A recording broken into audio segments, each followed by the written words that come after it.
While bombs were falling on Hanoi, while generals made war from safe rooms, one woman walked into the storm. No weapons, no soldiers, just her words, an unshakable resolve.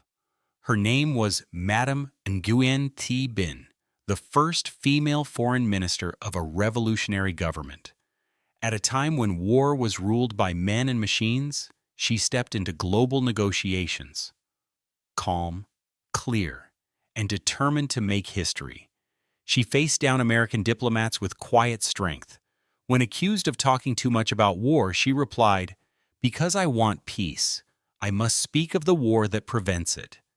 When they proposed peace without political change, she said, "Peace without justice is just surrender in silence."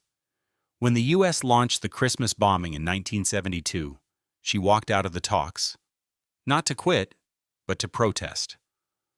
12 days later, after 34 B-52s were shot down and the world was outraged, the U.S. came back to the table. On January 27, 1973, she signed the Paris Peace Accords. A woman from a war-torn country. Sitting beside superpowers, shaping the end of a brutal war. No army, no violence, just strategy and a spine of steel. Madame Binh didn't shout. She didn't intimidate. She stood her ground, and the world listened. Her story is not just about war.